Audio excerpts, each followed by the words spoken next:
As of this video, S&box is still currently in development mode, and while it has been 4 years since the project has been switched over to Source 2, some massive changes were made over the last year or so. This included changes from the entity system that many folks also used within Garry's Mod. Originally, S&box had the system as it was to provide a smoother transition over for Garry's Mod creators and modders, while also letting them feel right at home with the system. Eventually, over those 4 years, the direction of the system had drastically changed as Facepunch and Garry found more ways to exploit Source 2. This was including the new coding language, which is C# from the previous Lua language that was used in Gmod, while also being able to work on the current and improved scene system, which was recently added into the game. Obviously, with these changes, destroyed and killed numerous projects that had originally been created and published before this massive system rework. While it's very unfortunate, it seems like Garry's direction for S&box was wanting to go down the path of not just only being a platform for folks to work on games, publish them, and allow other players to experience them, but onto a greater path of essentially creating their own game engine, specifically for S&box and possibly more projects in the future. Many people have obviously stated their disgust and enjoyment over these new changes, as in all reality, the new scene system has been referenced to be exactly like Unity over and over again. Not only that, but some even mentioning that this could be some sort of competitor, which could seem like a stretch depending on which angle you're looking at this argument from. We'll be diving deeper into the specific topic that some folks have mentioned through comments after seeing S&box's progress to answer if it were to be a competitor and would it even be possible. Now, fair warning, I took a good amount of time to learn more about both engines through reading the documentation as much as I could. To be honest, I'm wanting to learn more about S&box's new scene system more since, of course, I cover the game and talk about it more than anything else on this channel. I understand there's probably more hardcore and very well experienced Unity users watching, so I did my absolute best to look through and dissect on how S&box would even tout the idea of being a competitor, and if you felt like I've left something out specifically, educate both me and some of the other folks who may not know in the comments below. Let's start with the easiest to understand in this theory, which of course is Unity. Currently, Unity is one of the most popular engines in the gaming industry because it was originally created as a game engine specifically for Apple systems. Eventually, they shifted to also having a release on Windows and even allowing cross-platform game development support early on. Many people know Unity due to it being a beginner-friendly engine, a very popular engine for mobile game development, and also knowing it to be one of the most used game engines for indie game developers outside of Godot and the Unreal Engine. The Unity engine is viewed as one of the best game engines to get started with as an indie developer due to how it not only handles 3D graphics, but 2D graphics as well. While there are many other features it provides, as I mentioned, it's the best one to start on properly to get your prototype game ideas down, test them, and more. Another good example of this engine being in use is obviously by Facepunch's other successful hit game called Rust. Rust was built on the Unity engine, and overall, the game's development has shown how some memorable and amazing games, even multiplayer games made on Unity, can become some of the greatest games to be recognized using its engine. But the real question is, why would Facepunch try to copy a very popular game engine that's probably used worldwide for indie game developers? Well, if you know, then it probably won't surprise you, but I think the timing might just be right. Back in September 2023, Unity had announced a new fee policy starting on January 1st, 2024. Which would include a runtime fee of a 20-cent charge every single time a player would install the game using the engine. But it gets even worse. Not only would this happen for games that were considered eligible games, but also newer games that were created after the specific policy change. This created a wildfire of backlash from game developers all over the industry, including an indie game developer like Gary Newman himself, which immediately took to both Twitter and his personal blog to express his displeasure about this decision. To sum it up, Gary had mentioned on why this was an absolutely terrible idea for them to do this, and also why it's frustrating as this was a change that basically nobody, including him, has properly agreed on accepting. This change was a massive slap in the face to many game developers and also indie developers whom have grown to trust Unity as a company before this change, and as a result have even tried to roll this back, but the damage was already done. Another very interesting hint why S&box has gone into this direction was Gary's mention of how they should have left Unity behind when the company went public back in 2020. He He mentioned his regret of having over 10 years worth of time for Facebook to create their own engine, mentioning about not making that same mistake again as Rust 2 won't be a Unity game. In my theory, it makes more sense that the development of S&box that Gary thought the great idea of possibly starting to work on his own engine with FacePunch for the game itself. But since he mentioned that they're wanting to think about S&box to become a game that's supported for the long term, why wouldn't they just create their own engine now? This makes the most sense since they have access to the Source 2 engine, got a license from Valve, and have made many changes and updates shown throughout the years, molding S&box to become more of a game engine with a supported platform attached to it, while also optimizing it for full-on game development. S&box's entire motto is essentially to become a spiritual successor to Gary's mod. Whether you like that or not, that's exactly what Gary has mentioned, even with him also stating that S&box is not Gmod or Gmod 2. I've definitely been at fault with this idea of saying it is or isn't many times in my past videos, so that's obviously going to change moving forward. The specific reasons why some folks would obviously say S&box seems like a Gmod 2 is because it provides some of the same concepts, including allowing for add-ons for your games, downloading maps, and modding your game to be tailored to your experience. S&box also provides this exact experience, as the majority of people whom have early access to it may also tell you. But it goes beyond that by also providing other fully playable, smaller or bigger games made within the community with other interesting features that are still in the air that we'll talk about later within this video.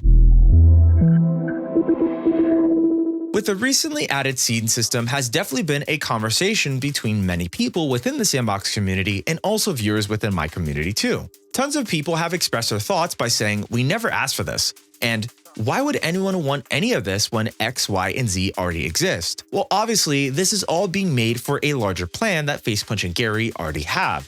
And that specific plan is for S&box itself. S&box is now essentially a customized version of the Source 2 game engine, specifically tailored to the likes and needs of not only what FacePunch can create within their own game, but also for anyone else who's able to get their hands on it early to create games, modify them, and upload them onto its Asset.Party platform. This means getting the chance to create not only just first-person shooter games, like in many of the Source Engine games usually are, but also 3D and 2D games set in your own style and aesthetic based on your own personal preference depending on your game. And while it's a focus that there are many multiplayer games we all play, S&box supports that too.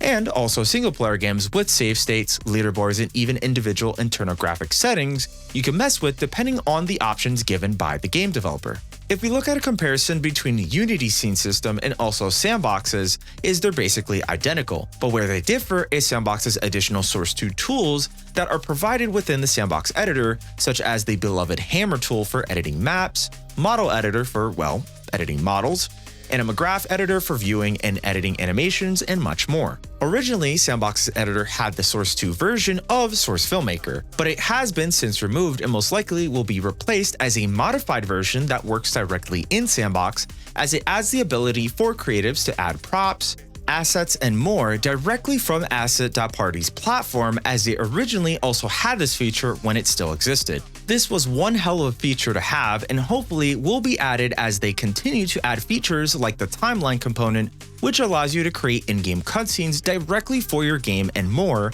as it was shown in a Hack Week update. FacePunch understands the potential that comes from allowing creators to create many types of media with SFM, as it's an incredibly powerful creative tool to use, and they see how much it can provide for not only creators, but also people who want to use the SFM tools for a means to create graphics, pictures, animations, and more that can directly tie back into the scene system that's provided. One of S&box's greatest strong suits is the additional Source 2 tool apps integrated, as these tools are essential to keeping your workflow directly inside the S&box editor. Will this ever change within the future?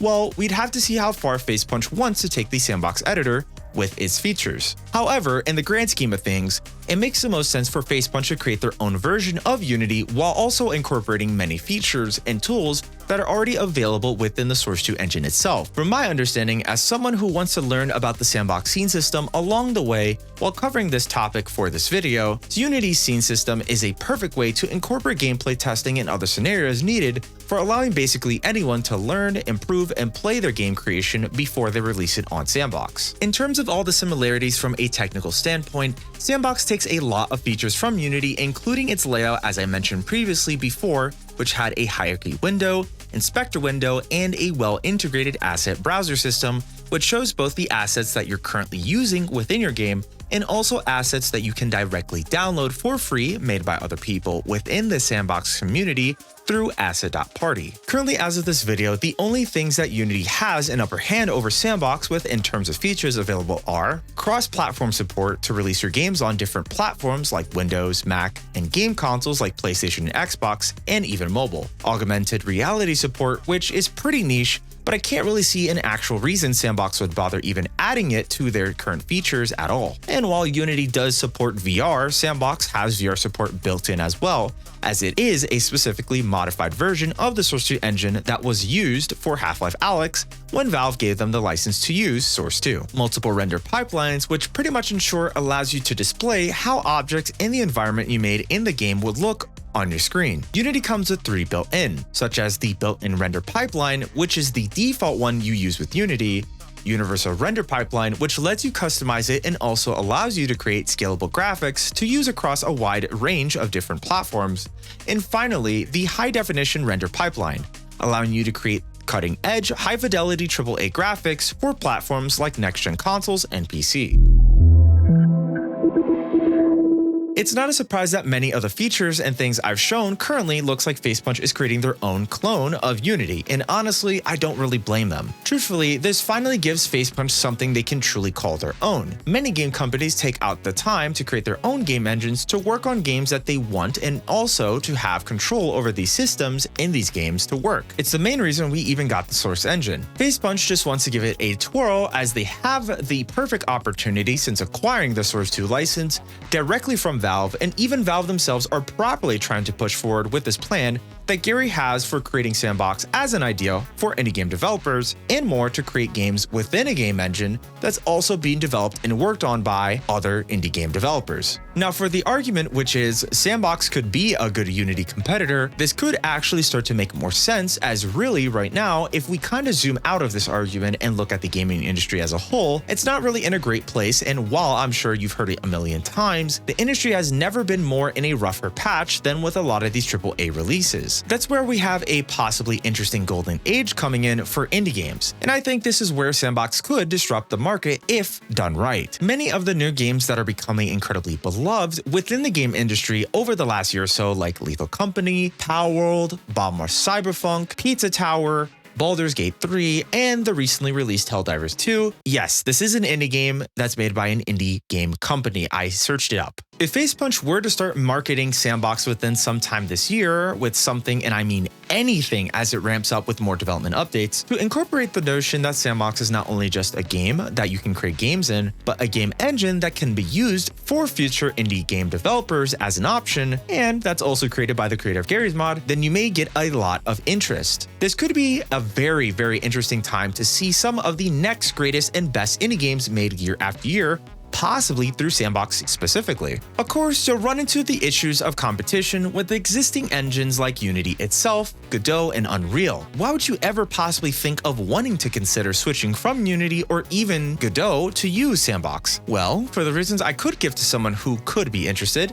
I'd say you'd have an opportunity to have access to the Source 2 engine, as Sandbox is currently the only way to truly access the Source 2 SDK. And while that may rub the Source purists the wrong way, at the moment it's true, and we still have yet to see any sort of hints or anything that Valve would even consider releasing a standalone Source 2 SDK, unless they prove me wrong and literally release it tomorrow. And Valve has also provided updated code and systems to Facepunch that they can use directly for Sandbox. So it's very obvious that Valve is a huge fan of the idea of wanting Sandbox to be a reality. Valve is also very interested to let Facepunch be the exception to giving access to Source 2, so that they can create their own little engine, and also on top of that, provide updated code to give to Facepunch to keep them up to date on certain systems. Let's look at it another way. Steam is the home of the PC gaming marketplace. With the recent blog post, Gary had hinted at the idea of wanting game developers to have the opportunity to release their games as standalone games on Sandbox, which seems like an advantage that most other engines don't really have, particularly with Steam. Think of it this way.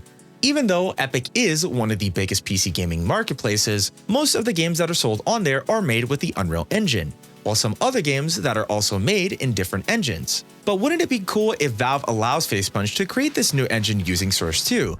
As this could be their answer to killing two birds with one stone. They seem to be fine with the concept of S&box being another way for them to release a SDK. While it's directly not the Source 2 SDK again, they seem very confident with this choice. It wouldn't make sense for Valve to do so if they didn't feel okay with this idea at all.